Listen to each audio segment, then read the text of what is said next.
Hey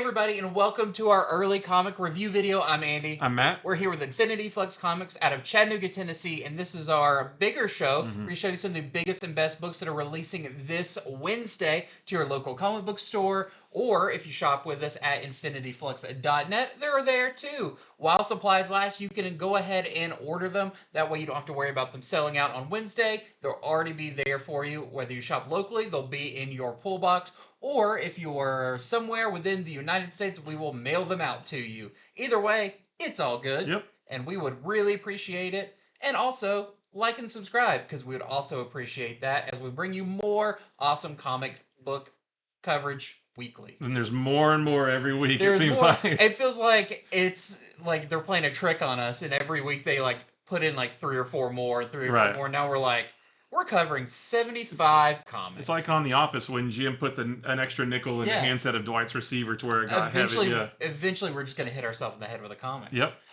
So, it's a big week with heavy-hitting titles, number of titles, big variants, so much. So, I'm going to go ahead and get into it, starting with one of the best books coming out. This is Invincible Universe Battle Beast #1. So this was one of the potential things you could get out of the polybag for issue #1. That was really cool. I did see a lot of people get it. I got a couple of copies of #2 when I opened that. So you may have already read this and you know what you're in store for.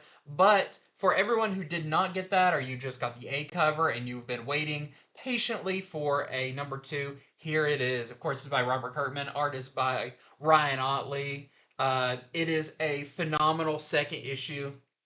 As we pick up with Battle Beast, who, after the previous issue, his ship thought it could give him this being called the Colossus to fight. Because all Battle Beast wants is a worthy opponent, maybe even one that will end him. Because he wants that ultimate fight. Clearly, the Colossus was a piece of cake for Battle Beast, and now the ship is kind of out of ideas. It's like, that was kind of my one shot. The ship's like, I did want to, give you what you asked for, but nope, I don't have anything else. Now I hope you just starve. Right. And Battle Beast's like, I love the ship. It very much expressed its disdain for Battle Beast. Yeah. Like, it did not sugarcoat anything. No, and Battle Beast is like, that's not going to work. My people, that doesn't happen to us. But do you remember the little guy that he picked up that was inside the Colossus? Prince Salaka.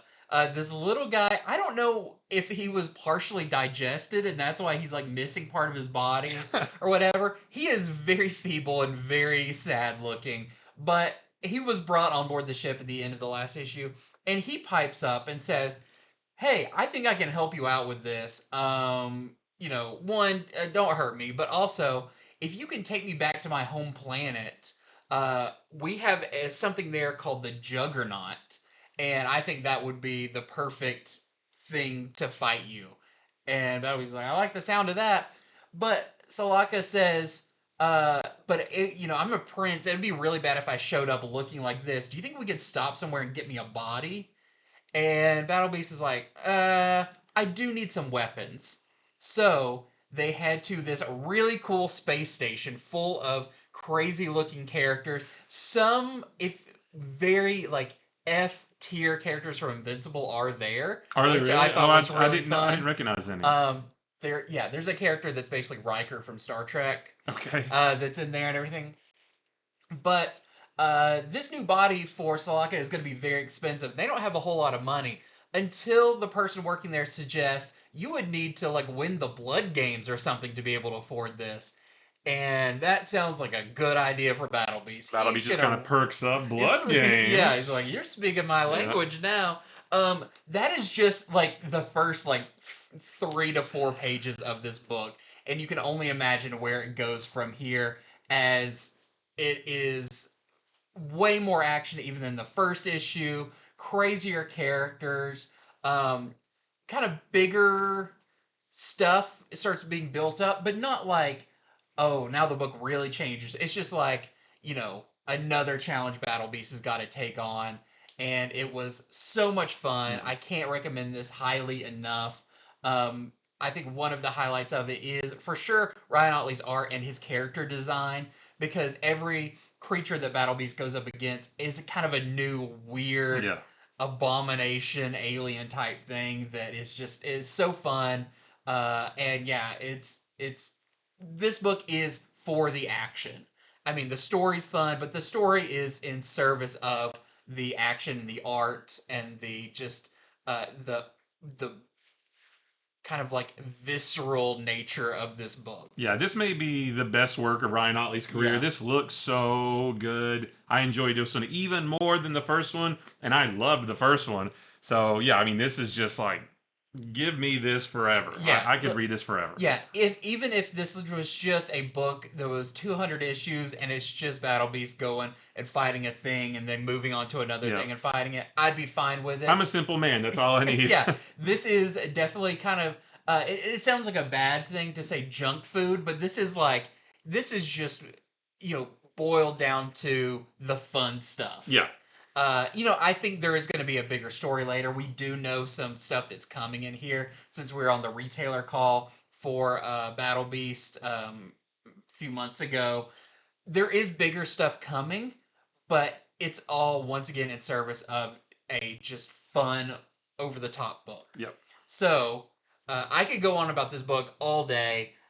Breaking down page by page and everything. We have 25 other books to but talk we have about. A lot to talk about. So I will let you experience it for yourself. And I can't wait for issue number 3 since we read issue 2 back before issue 1 came out. So we've had even longer to wait for issue 3. So I can't wait for that to see where the story goes next. But yeah, here is your A cover. You'll notice it is a little bit different. The polybagged one had a little thing down here that said like special edition cover, and it was foil. This one's not foil. So if you're like, oh, I don't want the same book again, but if you are a fan of it, it's not like you're getting an exact duplicate. You're getting you already have a variant for this one, but not the regular cover. And we've got, of course, some variants for this, which are amazing.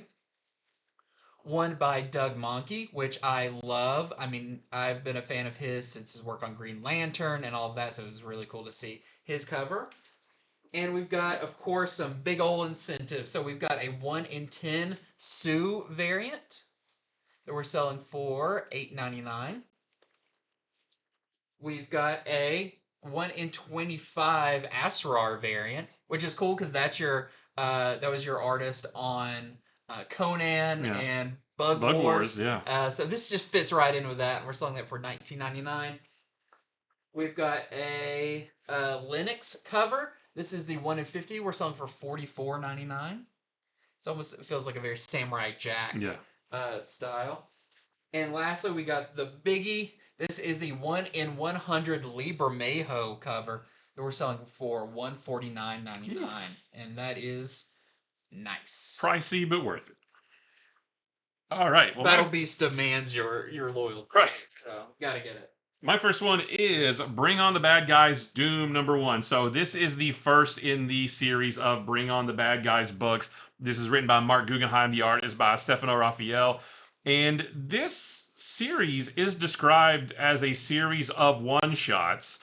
But it does, after reading this, it does seem like there is going to be an overarching story that kind of snakes its way between each one of them.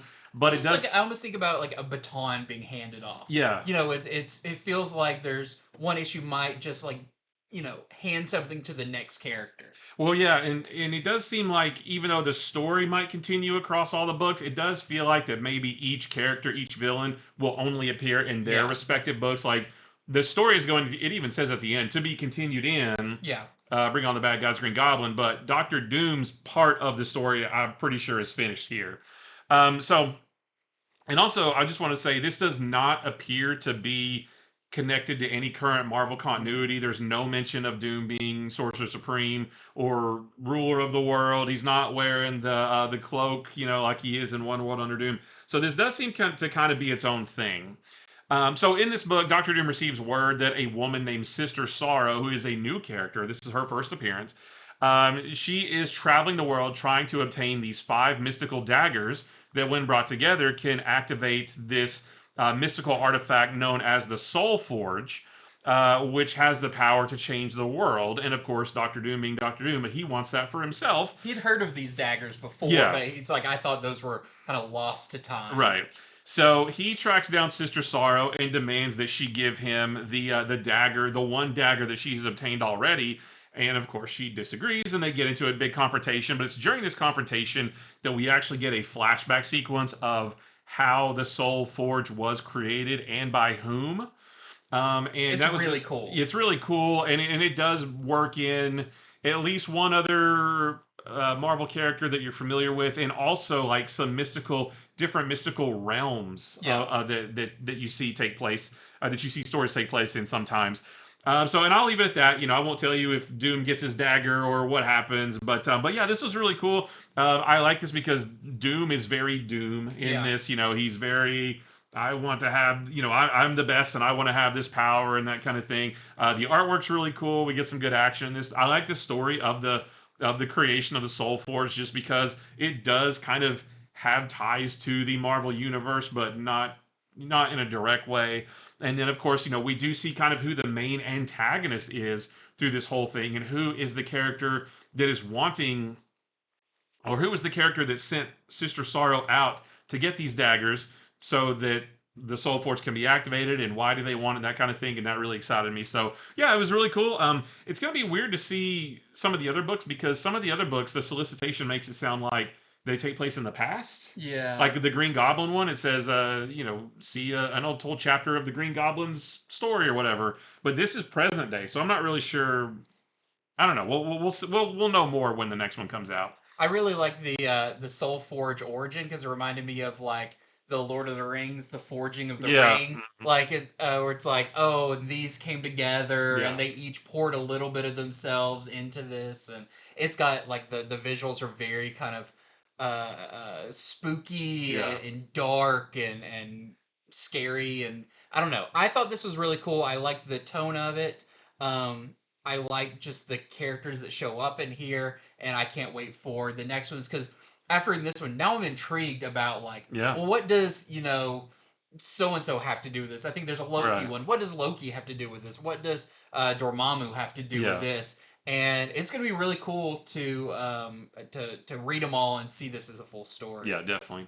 So we have our A cover here by Lieber Mayo, and he does all the A covers, and they look so good. And we got some other variants. Here is a Kevin Eastman variant. Eastman doing a Doctor Doom cover. That's cool. Cowabunga. Yep, there is a. This is the Lyrics Lee Sister Sorrow variant. So that's what she looks like. I guess that's her first cover appearance as well. And then we have this Mercado variant. And then we have this 1 in 10 Capuccio design variant for Sister Sorrow. So you can get a good look at her there. We're selling that one for $8.99. And then we have this 1 in 25 Neto Diaz variant that we're selling for $14.99. Yeah, Sister Sorrow, Marvel introduces a lot of villains, but actually I really liked her because she wasn't immediately like shows up, starts throwing punches. Yeah. Her and Doom talk, and it's interesting. Right. Rather than just like, oh, here comes another big brute of a character. Yeah. Well, next up, got some more Marvel for you. This is Emma Frost, White Queen #1. This is really fun. This is one of Marvel's like retro series. This is by Amy Chu and the artist by Andrea DeVito. And this is set around, I don't, it's hard to pinpoint exactly when, but this is during the Hellfire Club.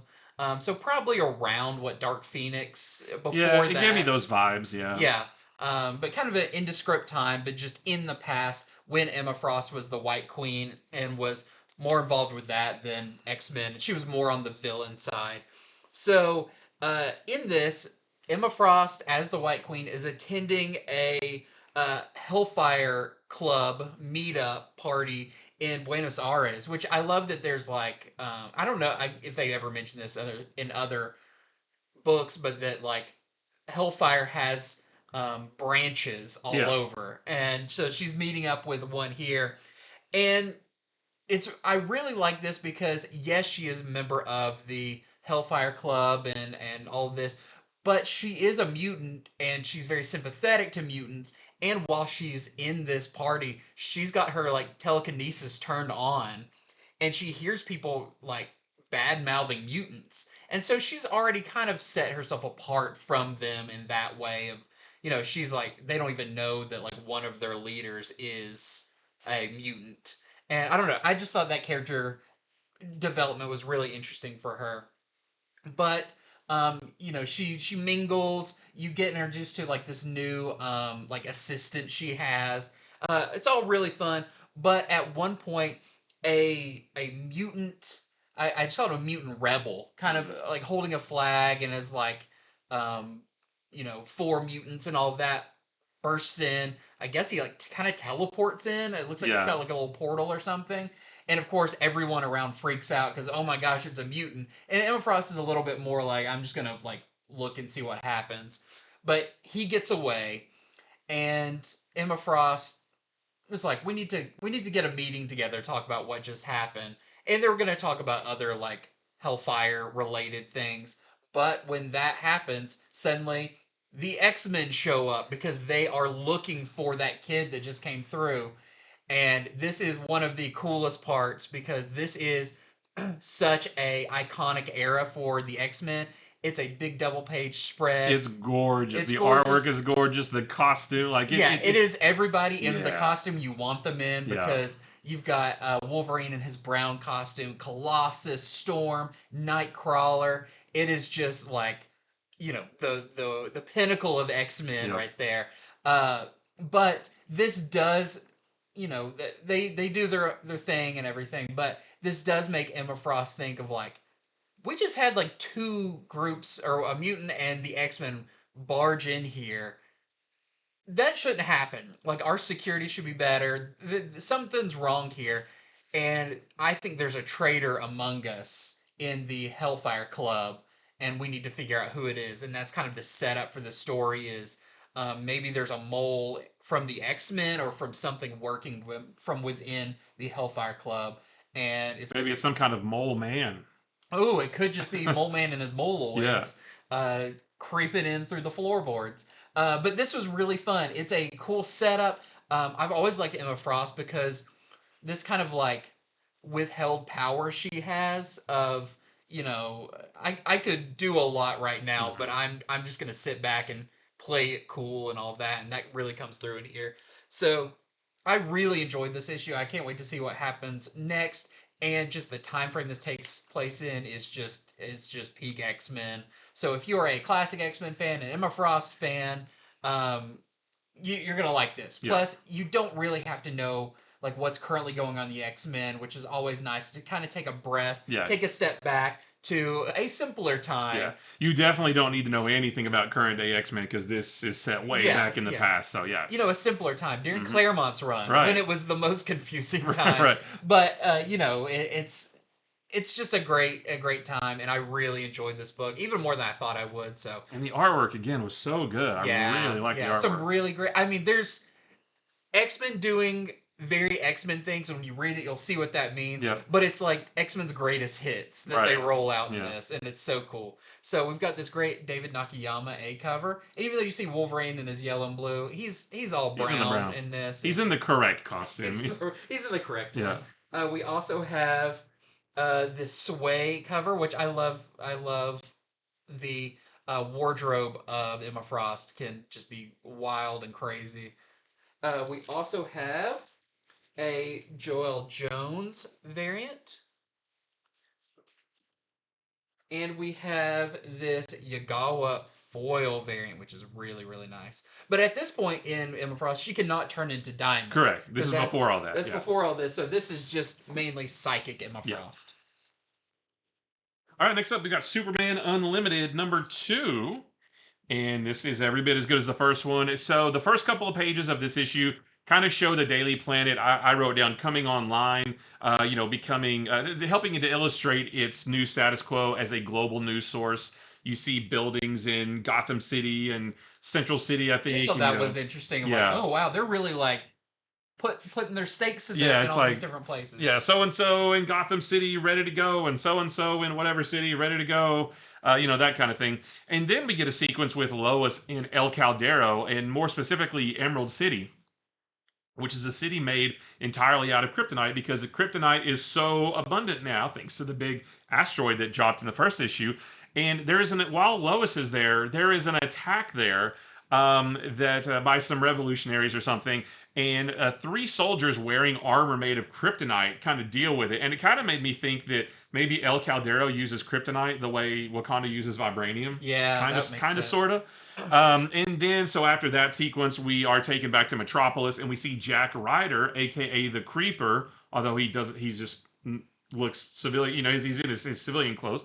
But he is hosting a podcast where he's talking about the ill effects of kryptonite. But maybe it's true, maybe it's not. The Clark actually jumps on to maybe debunk one of the things that he's saying.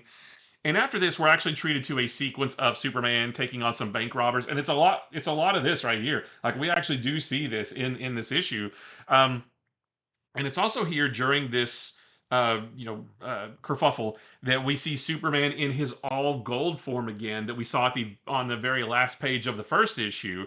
And I'm happy to say that we do get an explanation about what the heck is that? How is that possible? What does it do? That kind of thing. He goes Super Saiyan.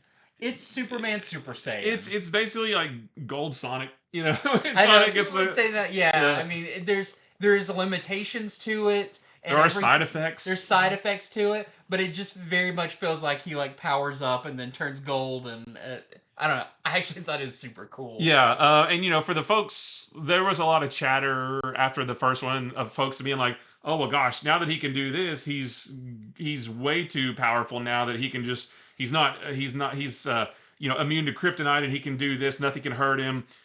Just read this. That's all I'll say. Just read this. It comes with its own issues. Yeah, and I have a note here that says it does make sense within the context of the story, but it's also very comic booky. But so we do get an explanation for all that, which I was happy about because I was like, "What the heck is this?" So this was every bit as good as the first one. Still not quite sure what the overall story of this first arc is going to be. We do get a couple of hints at the very end. We see who might be involved in this from an antagonist perspective, and maybe what challenges Superman may face in the story to come. But yeah, I really liked it. I thought it was great. I really liked, and I won't go into too much detail, but the Emerald City, the Kryptonite City, what their relationship to Superman is, because you would think it's like, oh, this place must like, I don't know, did they do this because they hate Superman or whatever? Yeah. But quite the contrary. They might actually have a big respect for Superman, and I don't know. I think that's going to play into it also. It's just kind of this weird like, we're not against Superman or anything. We just had all these rocks laying around. Yeah. That was really cool. The stuff with the Daily Planet beginning is really cool. Mm-hmm. There is a character that was on the cover of #1 that we get in this one.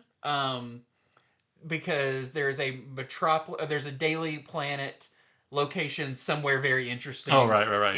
In the DC universe, and I don't know. I thought that sequence is really cool. I like both the like Superman superhero part of this, but also I'm really interested in all the Daily Planet. Oh yeah, what's going on with Lois, the Creeper? Yeah. Because like when's the last time we saw him? And he does play a role in this too, more than what I told you. So yeah. And the version of him is really interesting because he's not quite as kind of grotesque as sometimes he is. He's a little bit more like toned down, but I almost find that scarier. Yeah. So yeah, I love this issue, and this is quickly also becoming one of my favorite books. Yep. Yeah, I think so too. So this is our A cover right here by Raphael Albuquerque, and we have a couple variants. This is our Tony Daniel variant. And we have this Lionel Francis Yu variant. And we have this 1 in 25 Christian Ward variant that we're selling for $14.99. Well, next up, I've got Absolute Flash #4. This is really exciting because the first 3 issues definitely were you're set up, you're setting the stage, introducing you to this version of the characters who are big players are going to be all of that. Now Wally is out on his own in the larger world. He is still being chased by his dad and the rogues, but he has found himself in Central City. But he's just a kid, and now he's kind of all alone, and it's just him and little Gorilla Grodd, Grodd, yeah. which is Lil Grodd. Little Grodd is a really fun part of this, Mhm. and plays kind of a key role in this issue. But he is approached by a man, maybe a familiar face. You'll have to read it to find out who. But is basically like, hey, I run like a youth mission. Um, if you want some like good food and you're willing to help out a little bit, you can come back here. And it's actually really cool because here we are introduced to some familiar faces in the absolute style of there's some differences to them, Mhm. but it's really, really fun. Um, but something does happen, and Grodd does escape one night. And they've had a good relationship. So why did he escape? Wally is going to have to run after him to find out, and that is going to lead to something really, really fun for the future issues. Also, there's kind of an investigation into what happened with Barry and that explosion from the very first issue, and maybe Wally wasn't the only thing that escaped when that explosion happened, and I'll leave it at that. But there's some really exciting nods in this issue as well, that I really, really hope they expand upon, and it's Yeah. not just a wink and a nod. There was one in particular that I was really excited for, yeah. Yeah, so this was a really fun issue. It definitely feels like, the stakes are turned up. Wally's now like on his own, out in the big world, and looks like I think what we see at the end of this one was teased back on like one of those TV monitors Oh, right. from like issue 2 or whatever, or issue 1.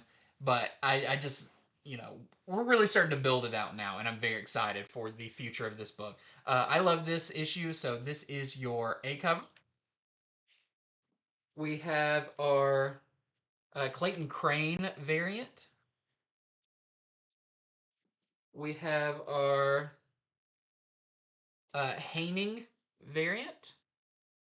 And then we've got some incentives. We've got a 1 in 25 Andrew McLean variant. We're selling for $14.99. And we have a 1 in 50 virgin version of the Haining cover, selling for $29.99. All right, next up we have Krypto, the Last Dog of Krypton #1. This is from Ryan North and Mike Norton. Most of this issue takes place on Krypton, about 6 months before baby Kal-El was sent off to Earth. And the focus of this book is definitely on Krypto. However, Jor-El and Lara also have a big presence as they talk about the frequent ground quakes on the planet, or that the planet is experiencing, and how they're going to start to be critical in about 6 months, which coincidentally is when they're going to shoot Kal-El off into space. But the Science Council, we've seen this story before. The Science Council will not listen to them about this, so they take it upon themselves to craft a small spacecraft that they design. They want to see if it's capable of interdimensional travel, or interstellar travel, and if it is, they will then build a larger one to try to save as many people on the planet as they can. So they put Krypto into this small spacecraft first because they wanted to. They mentioned that they've done a bunch of unmanned tests, and now they want to test its effect on a living being. So they put Krypto into the spacecraft and launch him off into space. What I do this part, I just want to say, it doesn't feel like animal testing. It feels like Krypto is a partner. Oh yeah, Like yeah, Jor-El's like, I trust Krypto yeah, to like be able to do this for the good of Krypton and yeah, stuff. So they have like a Krypto's smart, so they kind of yeah, have this like understanding. yeah, definitely. So they shoot him off into space, but maybe things don't go right there, and and I'll leave it at that. Let's see. I just wanted to see like there's more that happens after that, but I will let you read that for yourself. Yeah, so this book was really cool. I really like making Krypto the focus of this. Um, the whole thing will not be taking place on Krypton, though. That Yeah. was just this one issue. We do see what happens after he gets launched into space, and I think that's where the real big story of this miniseries is going to get going. But it was great. Like Krypto, he's the goodest boy. Yeah. You know, he's so great in this. I love seeing Crypto's relationship with baby Kal-El. Right. Because he like curls up with him. Yeah. He's really sweet with him and everything. And I feel like that just sets it up for later when Krypto and Superman are reunited Mhm. is gonna be like, oh my gosh, like can you imagine what that would be like Yeah. after you've been through everything and then you see this, childhood pet and everything. I don't know. I don't know if we've ever got a modern retelling of the reunion between Superman and Krypto. Yeah. I hope Not a modern one, I don't I think. hope we get that in here Yeah. because I think Oh, I'm sure. how they're setting Yeah. it up would be the most heartwarming thing ever. Absolutely. So this was great. It was very, fun and warm, and you just love Krypto. You just want to like pet him or whatever. And it's not like without dialogue or anything. Oh, Like, you right, think, yeah. Like, yeah, Krypto doesn't talk, but there's Everybody plenty, around him does. Yeah, there's plenty to digest in Yeah. here. So this is our A cover right here, and we've got some cool variants. This is our Dust in the Wind variant. And we have our Dan Mora, right? Yeah, Dan Mora movie variant. This is the summer of Krypto. That's right. Take a back seat, Superman. It's Krypto's season. And a blank sketch variant. It's just a really close up on his fur. That's right.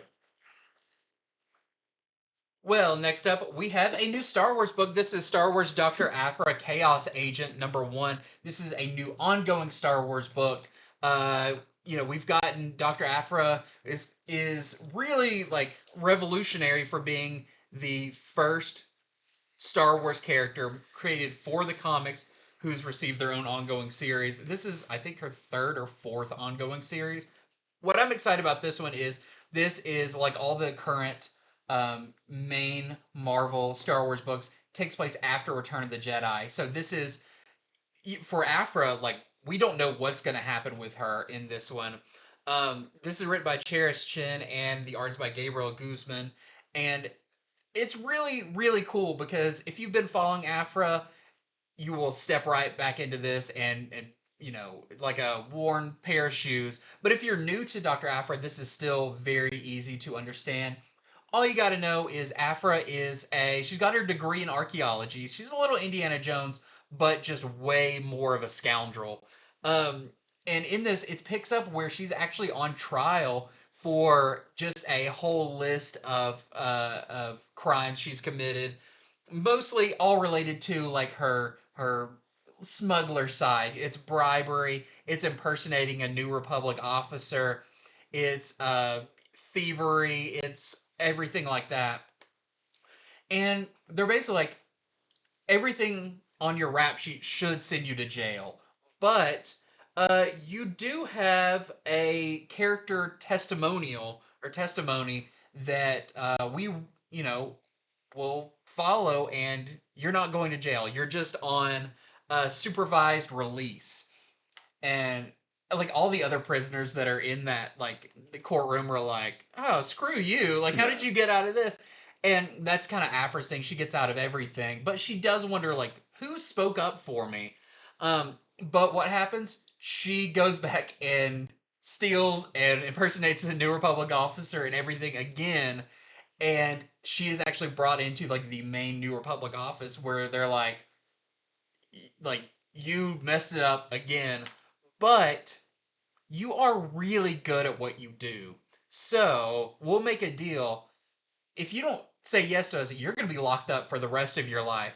But we do want, as the New Republic, to kind of take some very dangerous things off of the market. There's a lot of scary tech and that kind of stuff going around through the underworld of the Star Wars universe.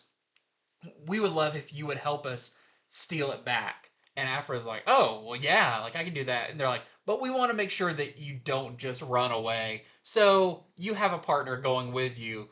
And it turns out to be, no surprise, Luke Skywalker, who is now going to join her on her mission. Hopefully he stays with her for a while because their dynamic is really fun. They've met plenty of times in the past, but I think this is the first time they're really like, in her book, partners. And this is post Return of the Jedi Luke. It's Jedi Knight Luke, which is always really fun. But what I described is just the first couple of pages of this. They do go on a mission, and you'll have to read it to find out all about it. But this is setting up another really fun era for Dr. Aphra. She tends to, unlike other Star Wars books, get a little bit more into the weird aspects of Star Wars, the weirder creatures, the weirder artifacts, that kind of stuff. And I can't wait for that now. So really fun for new and old fans of Dr. Aphra. We have our A cover right here. We have this collar variant. We've got this really cool Darbo variant with Aphra and Luke. And Jedi Knight Luke is like my favorite Luke, Yeah. next to Pilot Luke, so I love this. We have a Lupaccio variant. And we have a Force Awakens 10th anniversary variant as well. Next up for me, I've got Blood and Thunder #2, and this issue starts with Thunder, who is the talking gun that we met last issue, telling Akeldama, who is also known as Blood in this, but he's telling her what it. Or I guess I say it's, you know, right? It's telling her what it remembers about her father, and we do get a flashback showing us things like who her father was, where the guns like Thunder come from, like how is it able to talk and that kind of thing. We get all that backstory. How the guns can make different type of ammo that we saw in the first issue. And we also get a little bit about Akeldama's past and where she comes from too. So the first several pages of this fill in a lot of the backstory on both of our main characters, which is really cool. But their trip down memory lane is interrupted when the police chief contacts her and tells her that the prisoner that we saw very, very briefly in the first issue, like those weird little tentacles coming out of the little slot on the door, that prisoner has escaped, and we got a little bit of a hint of that at the first issue as well. And it's all hands on deck trying to capture this creature, monster, alien, bad guy, whatever you want to call it. So she takes off to try to go help out, right? And the rest of the book is that big alien monster prisoner attacking Tier 1, which is the top level of the city that is built on this giant asteroid. And we see what he looks like too, because in the first issue we didn't get to see that.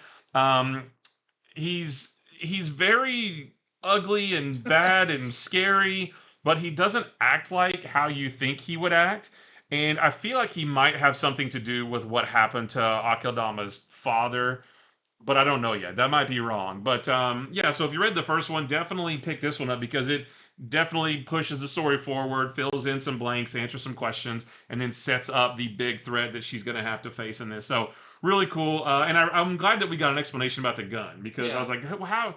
Why is this gun talking to her like it's a normal person? And how can it make this ammo and stuff? We get all that answered in here. So we have our A cover right here, and we have this Lopez variant, and that's the big scary alien monster that broke out of prison. He's terrifying. He's not that bad looking. He's kind of cute. Kind of cute, squishy. He does look very squishy. Okay, next up, I've got a new indie book that is very cool. This is Benjamin, #1. This, a little bit behind the scenes, not necessarily the looking kind of book that I would go for. I definitely like the more like superheroes or sci-fi or that kind of stuff. But all that being said, I really enjoyed this. This is by Ben H. Winters and the art is by Leomax. And this is just, it's such a, I guess from all the superhero and everything we read, such a cool, different style story. So, one random day, a man named Benjamin wakes up in the bed of a motel. He's just like in his underwear. Just looks like a guy who would be in a motel. Been there. Yeah, tell me about it. With people like beating on his door, being like, "You got to get out. You didn't pay for your room." All this kind of stuff. And he's very like groggy. He gets up and opens the door and just like word vomits on them in this very like highfalutin, over the top grammar, all of that. This guy is kind of a tool. So what you find out is once they throw him out because they if they didn't like him before, they definitely don't like him now. Is um well, I'll get into it, but first he's like on the sidewalk and he looks and he sees a guy walking around on a cell phone and he's like, "Where did you get that SciTech intercommunicator?" And the dude's like, "My phone?" And he's like, "Yeah, let me see that." And the other guy's like, "No, you're crazy. Get away from me." But there was a guy in the motel with like the manager that was trying to get him out that kind of pities him. It's like, there's something wrong with this guy. I'm going to go check in on him. So he goes up to him and he's kind of like, "Are you okay? Like, what's going on?" And Benjamin is just going crazy talking about these different things and all of that. And this other guy's like, let me take you to get something to eat and we'll sit down and we'll talk. And while they talk, which Benjamin still is talking like an author, like a very snobbish author. This guy goes, "You kind of remind me of Benjamin Karp, an old sci-fi writer that my dad was really obsessed with, and when he died, he gave me all of his books." And the guy's like, "Yeah, that's me." And the guy's like, "The author died like a long time ago." And suddenly Benjamin has flashbacks to his death. Uh, and he's like, "Oh my gosh, like what happened?" And instead of like overly freaking out, this guy's like, "I must have returned for a reason. I must be some kind of hero in these times and all of this." Like he's very much like into his own thing, into Mm. his own sci-fi and all of that. And he does say, "This does kind of remind me of a story I wrote one time. But I can't really remember. I've written so many books." He's like, "Didn't you say you have all of my novels?" And the guy's like, "Yeah." And he's like, "Have you read them all?" He's like, "Not really. My dad just gave them to me." And so they go back and start digging through his books, trying to find this situation that seems very familiar. And I won't tell you what happens, but there's some other stuff that happens in here too that definitely set up a bigger mystery of what's Benjamin doing, why are certain things happening around him, all of that, that I think is setting up for a really interesting story. This is a little bit Black Mirror. It's got some humor. I mean, the protagonist is very unlikable, but in a very fun way. Uh, and if you know like certain writers, historically, or if you met some writers, this one may ring pretty true to you of how they act, especially the ones who definitely think that they are God's gift to mankind and their writing is the greatest. But I thought this was really really fun, and if it sounds like something you'd like, I highly recommend picking it up. So this is your A cover. We have this Leomax variant, so that's your interior artist, but there's some trippy stuff, but not quite to this extent. I love this one. This is the Christian Ward variant, but it looks like an old sci-fi novel, Yeah. and that's kind of the style books he wrote. Those little novella size uh, pocket books. So there's that one, and then there's also a 1 in 10 Christian Ward full art variant. We're selling for $9.99. All right. Well, next up we got Batman Superman World's Finest number 40. And this is no longer part of the We Are Yesterday crossover. That storyline still has one more part to go, but that's going to be in Justice League Unlimited. So this is back to being just a book about Batman and Superman in the not too distant past. And this issue in particular is a one and done story called Late Night on the Town. And Perry White and Jim Gordon together go on a podcast to it's a podcast run by this kind of dude bro kind of guy, and they're not having a great time there. But while they're on the podcast, the building that they're in is attacked by this giant kaiju that you see on the cover here. And so Superman and Batman, well, Clark and Bruce are actually with them at the recording, just kind of like behind, standing off to the side. But when this happens, they race off. Superman and Batman show up, except that Batman shows up in this giant bat mech, which is awesome. So half the issue is Superman and Batman in this giant mech fighting this giant kaiju, while Perry White and Jim Gordon together sort of team up to try to figure out who is behind this monster, where did it come from, who's controlling it, that kind of thing.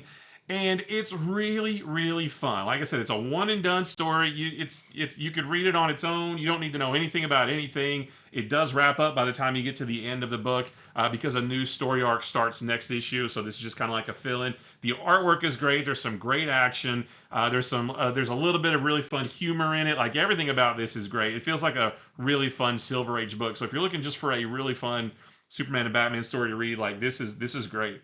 So we have our A cover right here.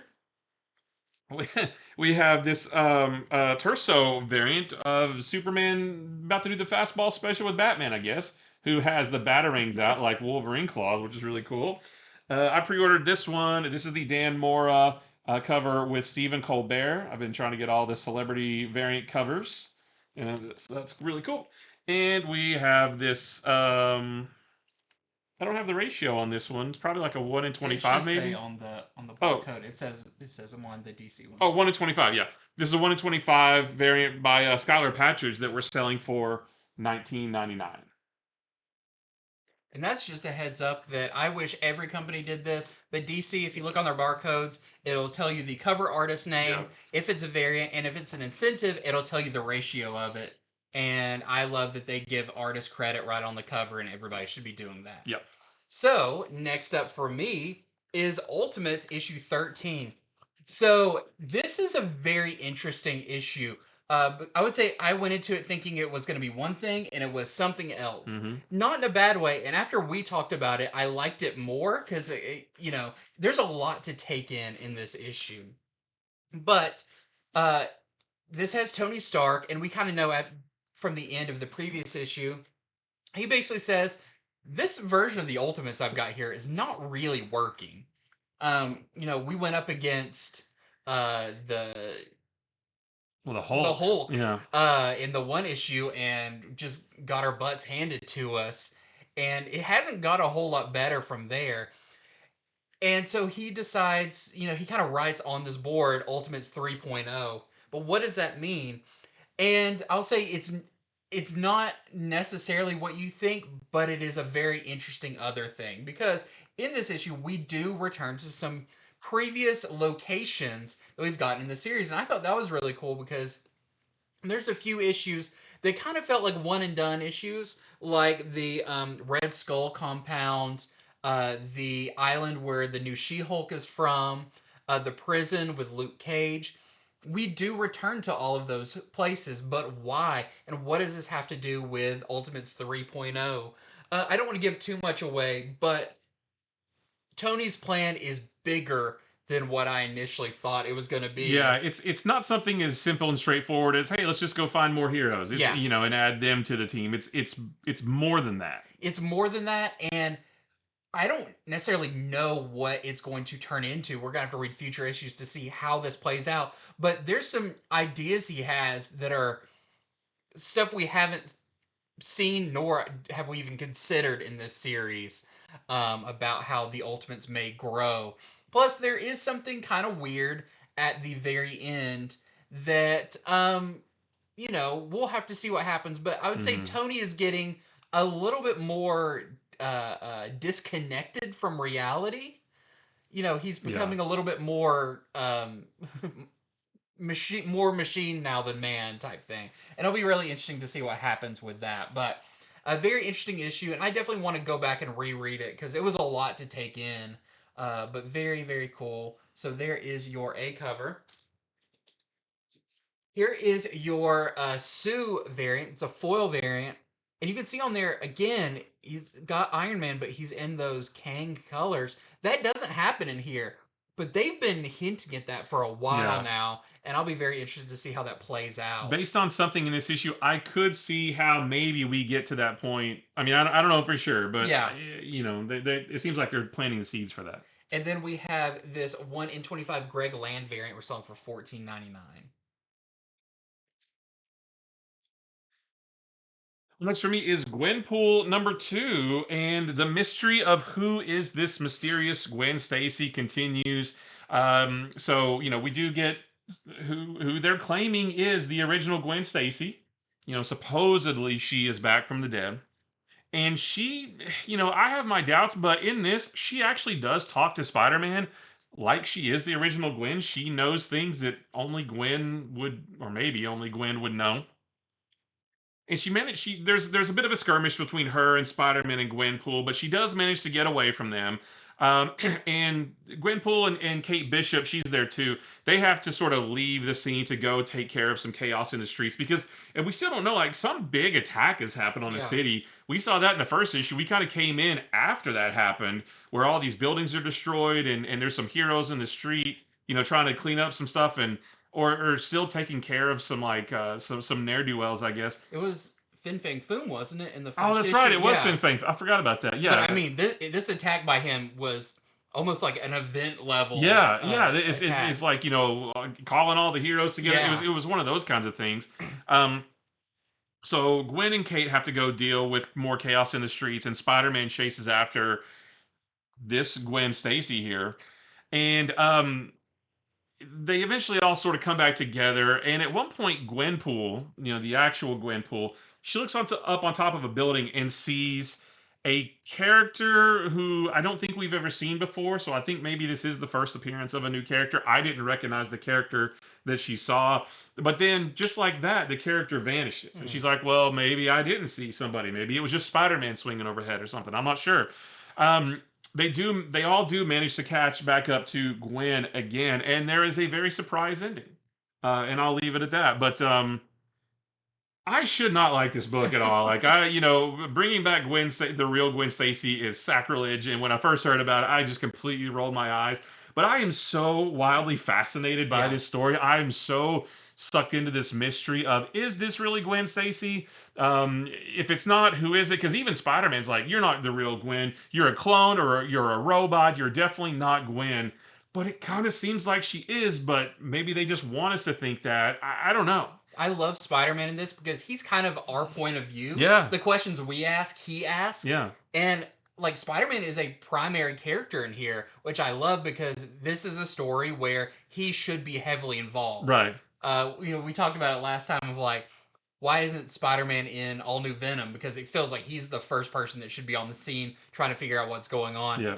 This is that. This is like Spider-Man is like, I've got to figure out who this is because I mean he feels partially responsible Yeah. and someone who is so close to him, like this is crazy. So Yeah. I love all of that and I love us kind of being confused right along Spider-Man. Yeah, and like I said, I mean, I really, this should just be sort of an eye rolly thing, but I am just really wrapped up in this mystery. I absolutely want to find out, who is this really Gwen Stacy? How is she back? If she's not back, what is it or who is it? Like I don't know, but I'm definitely on board to find out. So we have our A cover right here, and we have this Kasara variant. This is one of the Fantastic Four variants. Gwen doesn't do this in here, but it's really fun. And then we have this Lyrics Lee variant with who is supposedly the original Gwen Stacy, but that remains to be seen. Next up, I've got Exquisite Corpses #2. This was a big hit with issue #1 that like triple sized #1 introduced us to this a new very creepy scenario by James Tynan.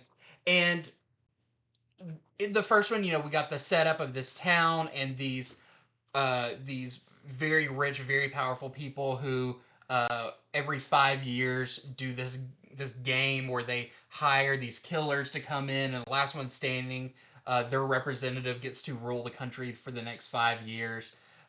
And this little town now is the battlefield. This time, we got introduced to a lot of those characters that just are regular citizens that don't know what's going on, and we got introduced to these killers that they hired to enter this kind of tournament. Uh, there's not a whole lot to say about this issue because I don't want to give too much stuff away, but also this is definitely just more setup, not bad setup, just like where the games have begun. Yeah. And the characters are all kind of coming out of where they are. So briefly, we do see our character we met from the first issue, kind of the conspiracy theorist guy who works at the gas station. He comes face to face with actually this guy, which is very creepy. We also see uh, the nurse that we met in the first issue run across the body of the killer that died in the first issue, and some of the weird stuff that goes on there. It's a lot of our citizens knowingly or unknowingly running into some of these slasher Yeah. characters and their interactions, and maybe I don't want to say they might befriend them, but there could be. It's not going to be just a straightforward thing that happens. You know, they might actually get along a little bit, Yeah, and they might so help him out or something like that. yeah, Yeah. it's a really interesting setup. But this is going to be a 13 issue thing, so we're just getting started. Another great issue. Another member of the killers is eliminated, and you'll have to find out who that is. I think that's not, that stands to reason. There's 12 killers and there's 13 issues, so it stands to reason that one killer is going to be taken out, every issue or so. And there's even a bracket in the back Yeah. that has X's in their They name even and said stuff that like that. before it began. Like each issue is kind of like Yeah. a battle to get to the final one. So yeah, a very fun issue, very mature, but a really cool concept, and continuing to enjoy it. So this is your A cover. We've got another polybagged, so you get that trading card in here, or I guess the TCG card, because there's going to be a game coming out for it. We've got this. This is the Ignazi cover. And we have I believe this is a Tuolote cover. Yes, a Tuolote cover. And then we have a incentive. This is a 1 in 25 Riley Rossmo cover that we're selling for $19.99. I love that one. Yeah. All right, I've got Fantastic Four Fanfare #2, and just like the first one, we've got 3 different stories in this that are their own stories. These are all of these issues are just anthology stories. This isn't really connected to anything. So the first one was my favorite. It's called Dinner and a Movie. It's written by Jonathan Hickman, and the art is by Dustin Weaver. And Hickman back on Fantastic Four is great. And it's set on Friday the 13th, and the Fantastic Four teleport to an Earth that is completely overrun with monsters and killers of from all kinds of different horror movies. There are analogs for Jason Voorhees, Freddy Krueger, Mike Myers. There's some monsters in there, like just any kind of slasher. There's even like analogs for like the Hellraiser. Oh, like Pinhead and Yeah, stuff? yeah, like those guys. Like there's even like Cenobites? yeah, there's even, which sound delicious.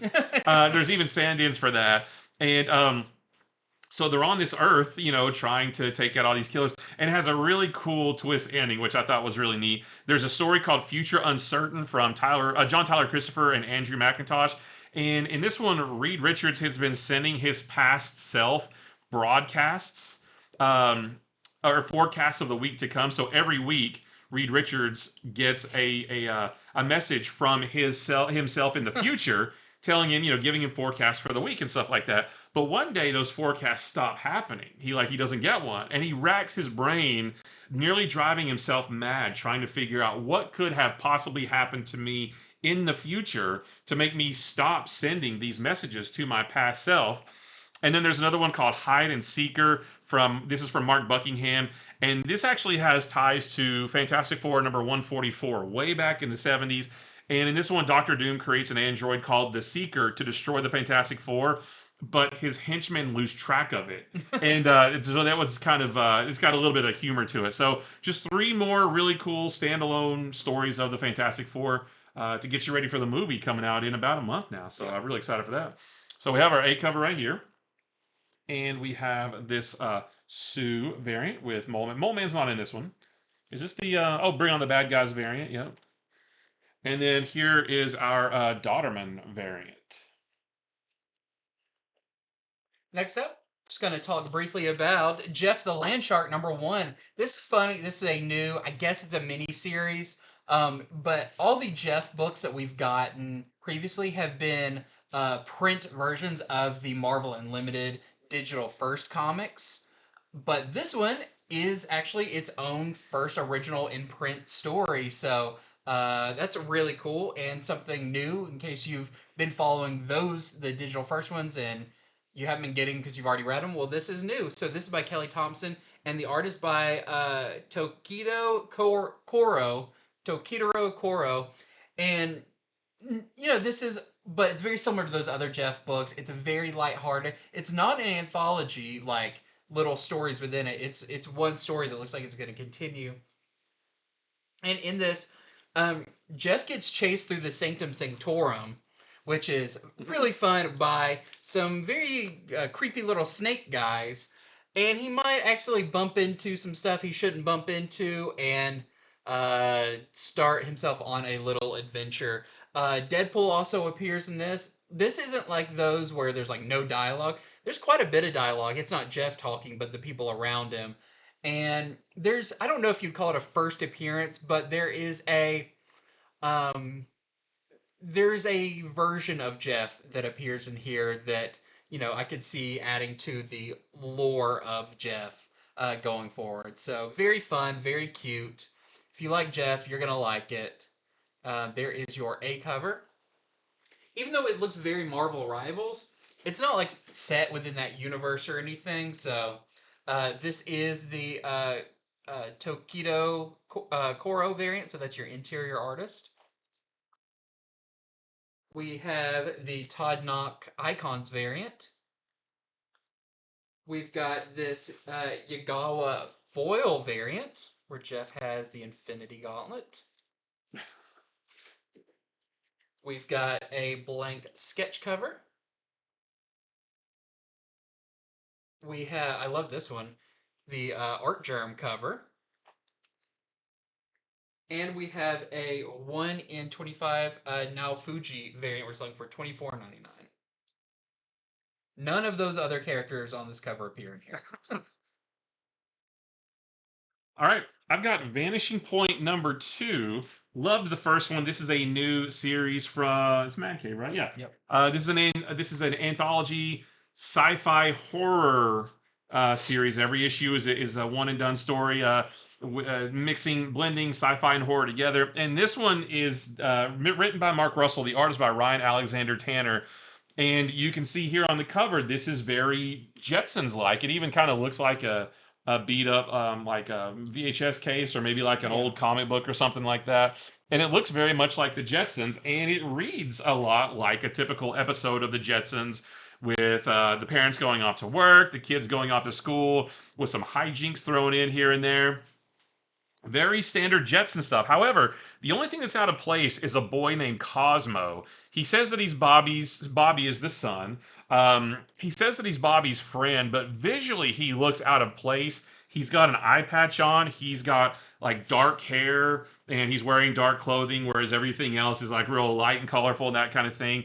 And he's not like a bad kid or anything like that. He actually says some pretty depressing things. Like on his way to school, when he and Bobby are flying with their jetpacks to school, he mentions how his sister died, and then he doesn't want to go home. When he gets to school, he makes mention about, oh my gosh, look at all this food in the cafeteria, that kind of thing. So he just seems completely out of place. And then, like I guess the horror or the weird part of it doesn't really happen I nearly spoiled something. It doesn't happen until the end though, right? That it's at the end that you realize like what is really going on, and it's also very depressing and sort of macabre a little bit. But you kind of figure out who Cosmo is and why he says the things he says and that kind of thing. So I love this. When we first saw the cover, I was thinking, how are they going to make like a Jetson style family into this? But they did it, and it worked. So it was really cool. And this is our only cover right there too. Next, we got to get a Flintstones one. Oh man, that'd be great. Depressing Flintstones. Okay, next up, just want to mention Amazing Spider-Man number 6. This kind of starts our second story arc. We finished up our Hobgoblin story in the previous one with art by Pepe Larraz. This one, we've got John Romita Jr. back on art. As Spider-Man continues on, Peter Parker kind of just talks about, like, my life's pretty good right now. Mm-hmm. Like, his work's going well, other than the stuff with Hobgoblin. His Peter Parker life's good. His Spider-Man life's good. His relationship is complicated, but good. But you'll have to read it. It's interesting what's going on with his relationship. But he's out and about one day when a car pulls out and Tombstone is back. Thought we were done with him? No. Nope. Tombstone is back once again and basically gives Peter a heads up to tell Spider-Man that there's a new player in town.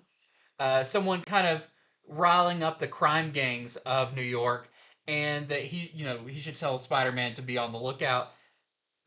Peter as Spider-Man goes to a kind of does a stakeout where Black Cat shows up, and yeah, I don't want to get into too much other stuff than that. This is the Hellgate storyline, so you can take with that what you want. That new character that premiered in the first issue, Hellgate. But yeah, it was a little weird to see Tombstone back so fast after we just finished up with Gang War and all of that. You know, basically 6 issues ago, back in the previous run of Amazing Spider-Man. It did kind of feel like the previous run where I'm like, John Romita Jr.'s on art. Yeah. Tombstone's, doing things with Spider-Man again. I'm like, I feel like especially after the first arc where we had a different artist, it was dynamic action. It was a Hobgoblin was back and all with new characters and all this stuff. It did kind of feel like, oh gosh, now we're going back to everything that we had for the last 5 years. I would say it wasn't as fresh feeling as the previous 6 issues. I am interested in the storyline. We know, I guess this one's probably going to run for another 6 issues. I love seeing Black Cat back. Her and Spider-Man are very flirty, like about as flirty as I've ever seen, or at least with Spider-Man reciprocating that that flirtiness. But we'll have to see what goes on from there. There's some more stuff with Aunt May. There's more stuff with Norman Osborn. All of that. But yeah, getting into our next story arc of Amazing Spider-Man. So if you enjoyed the first one, check out this one to see, if you want to continue with it. If you are intrigued by this new one. I will say the last page is really cool. Yeah, very cool, and I am very interested in the story. The similarities to the previous run are mostly only like in a certain part of this. Yeah. So we'll see. But here is your A cover by John Romita Jr.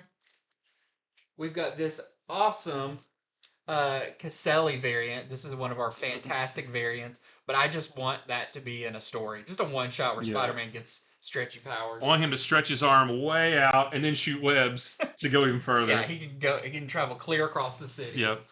This fantastic Bring on the Bad Guys Sequera variant with Green Goblin. Feels very like Halloween too, with the orange and black. We've got a very classic Mark Bagley variant. If you've never seen Mark Bagley draw Spider-Man, we've got this Milkanov variant with Black Cat. And then we have a 1 in 10 John Romita Jr. Design variant for Hellgate that we're selling for $6.99. And we have a 1 in 25. I love that. Scott variant. We're selling for $14.99. It's very like anime Spider-Man. Yeah, I love that one. All right. Well, speaking of Spider-Man, I've got Spider-Verse versus Venomverse #2. And this is actually very similar to the first issue where the spiders and the symbiotes are racing through a new course because they make it to the end of the first course that they were at in the first issue. Now they go, it's almost like a video game. They go to a new level, right? And they're each trying to get to the end. Each team does get a new member of the team. It's weird too because they were like, we're going to eliminate people, but then they add more people. Yeah, it was weird. But Venom, who is Eddie Brock, but not Eddie Brock from 616, it's from a different universe. He is very at odds with his team because he doesn't want to kill the spiders, but the rest of his team does. They're like, we have no other choice. We got to take them out. And then I will say that Spider-Ham has a very cool moment at the end. Like I haven't seen Spider-Man like that in a really long time, so I really like that too. But like I said, it's very similar to the first issue where you've got two teams just trying to get to the other side of this course, and they run into each other and fight each other and that kind of thing. So, and I'm excited for the third issue because that's where we get the Japanese Spider-Man, but he's in that new costume. Like that looks awesome. I can't wait for that. So here is your A cover right here. And we have this Galman variant, and that may give you a clue as to who your new characters are in this. Not new characters, but new to the story. Yeah. And then this is the Kale New 1 in 25 variant that we're selling for $24.99. That's your baseball universe. That's right. Real quick, gonna mention G.I. Joe number 8. So behind the scenes, earlier today we were on a retailer call with Robert Kirkman and Ben Abernathy and like the team behind the Energon universe, where they were letting us know about some of the cool stuff coming up that are very hush hush about the Energon universe. Oh my gosh. You And- guys are. Oh my gosh. Yeah, you're not ready for Yeah. some of the stuff you're going to be hearing about in the near future. Mhm. Very, very exciting, but our lips are sealed Yep. because we want to save the fun as they want to reveal it.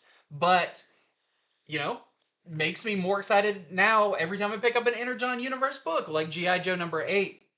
This one I actually found out about during the previous retailer call we were on. I was very excited about it. In this issue, Baroness really just kind of needs some space, needs some fresh air, and she asked Duke, like, can I, I've been cooped up in the pit for so long, can I, like, get out for a little bit? And Duke's like, okay, 48 hours, that's it. You got to be back here. And Baroness is like, that's great. So she goes out thinking that she's just gonna, go have some fun by herself, and who shows up behind her but CoverGirl, who says, you didn't think Duke would let you go by yourself. So this is a story of Baroness and CoverGirl. I think, what they say, for 4 issues? Yeah, 8, 9, 10, 11, yeah. Yeah, 4 issues is going to be this story as they go out, but will they be able to keep a low profile, or is someone watching them and getting ready to make a tactical strike? You'll have to read it to find out. There is a new character, a familiar if you are a longtime G.I. Joe fan, but a new character to the series that appears in here. And we also do get some stuff with Clutch and Hound. We get stuff with Destro and Cobra Commander. And yeah, a really, really fun issue. I really like this one. I love CoverGirl. Yep. Her banter with Baroness is great. And like we said earlier, you've got some amazing stuff to come in all of these Energon series. And yeah, if you thought they were slowing down, they are just getting started. Just getting started, yeah. And this, like, G.I. Joe is getting better. Like, the first 6 issues I thought were fine, but then number 7 with Beachhead and Flint, like, that was really cool. This is so much fun. It's going to last for the next few issues.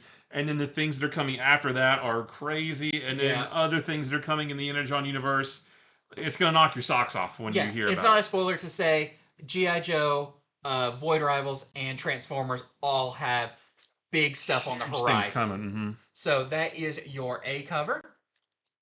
We've also got this Jason Howard variant, one of your connecting anniversary covers.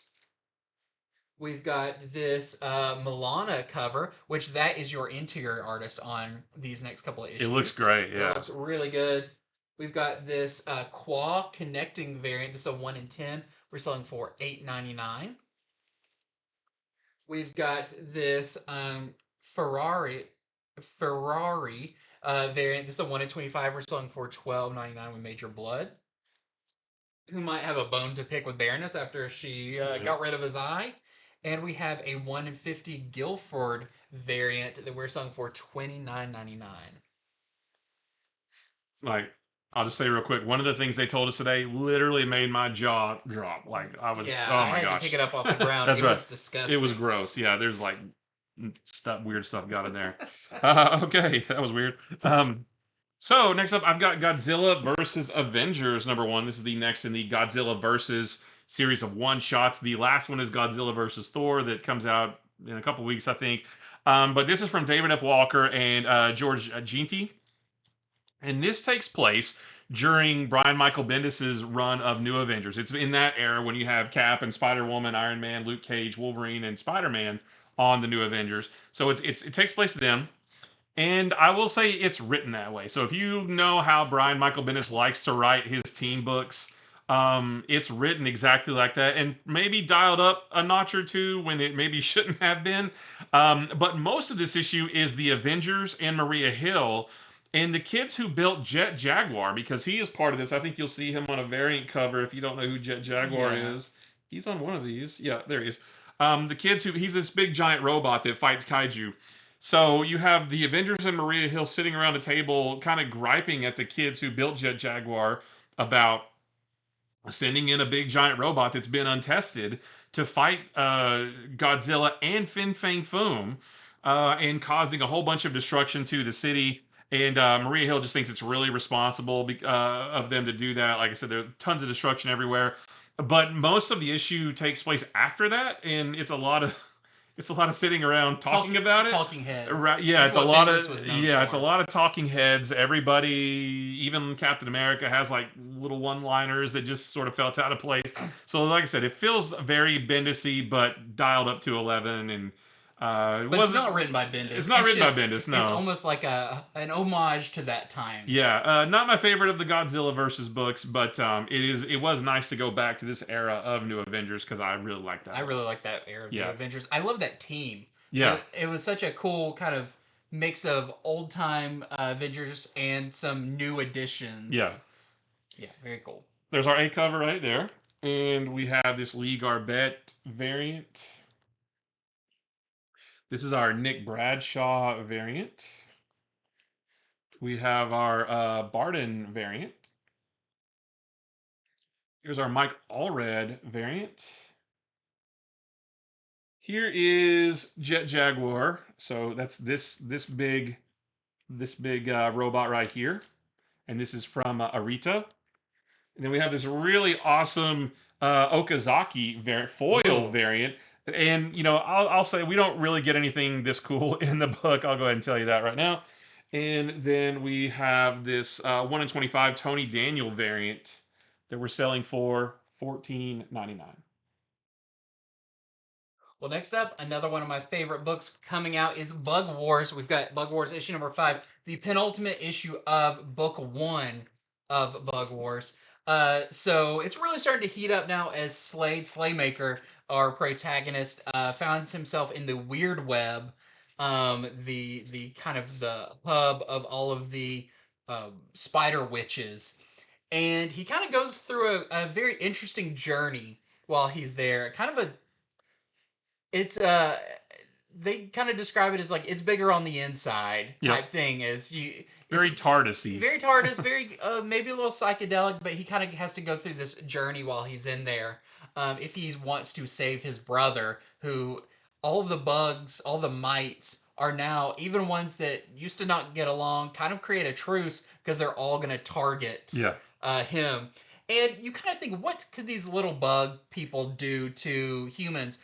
You see maybe what they could do, and it's horrifying. So that's all really interesting. And while Slade is on his weird pilgrimage through the Weird Web, he learns some shocking truths and dangers, and a big reveal also that happens in there, which I did not see it coming. I did not see coming, and I really need an explanation for. But really fun, and they are definitely setting the stage for. I thought this whole book could just take place in a backyard. It could be worldwide at some point, and I'll leave it at that. But this was really, really fun, and I hope we get many, many volumes of this, because this world is so expansive and so cool. So this is your A cover. Oh, and at the ending, we get something that we've been wanting since the very beginning. Right. And it does not disappoint. Don't know how, but it'll get explained. We also have this Stoko variant as well. All right, well, I've got Wonder Woman number 22, and just wanted to talk about this one because this is a prelude to the next big story arc called The Island of Mice and Men. That's what the next story arc is going to be. We're done with our big 19-issue run with the Sovereign. We had a quick little 2 issues with Batman, and then now the next big arc kind of gets kicked off here. Now, this story is set a little bit in the past because Steve Trevor is still alive, and he wakes up after a night with Diana to find a note that she left saying that she had to go to the Capitol to deal with a mice problem. So he goes there to help her out and sees her fighting against giant mice controlled by Mouse Man, who is a classic Wonder Woman villain. And Mouse Man doesn't really present much of a challenge, but this is a setup, or at least in this issue anyway. But this is a bit of a setup for a larger story because, like I said, this is set in the past. Not sure how far back in the past, but the next story arc is set in the present, right? So big things to come, and it all kind of gets kicked off right here. So we have our A cover right here. And we have our David Nakayama variant. I love that one. This is our Jeff Spokes variant. This is our George Perez variant. What do they call these? Legacy variant Legacy. cover. Yep. And then we have this 1 in 25 Serge Acuna variant that we're selling for $19.99. She looks great there.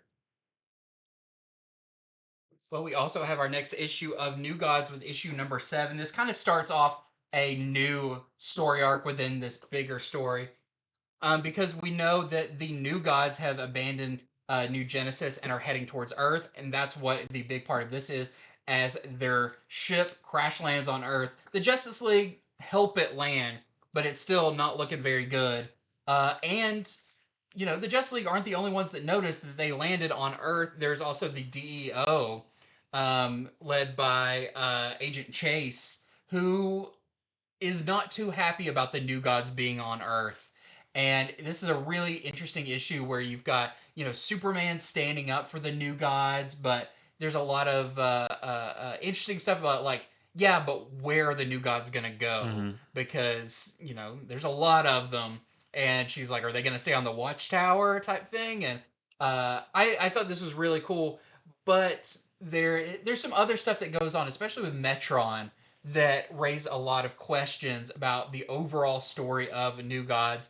And once again, just continues to be one of the coolest books on the stands, one of the most intriguing, one of the most original. One of the best looking. One of the best looking. Yeah. The art is so weird and cool in this, especially some of the stuff with Metron is just wild. But yeah, this is a great issue. Plus, one of the coolest Justice League appearances I've seen in a while. Just the way they handle themselves in here, Yeah. especially Superman and John Stewart in this are really, really cool. So there's your A cover. We've got this really nice Dan Mora variant. And that's really what it is. Superman putting out his hand, greeting the New Gods, because he's just that good of a person.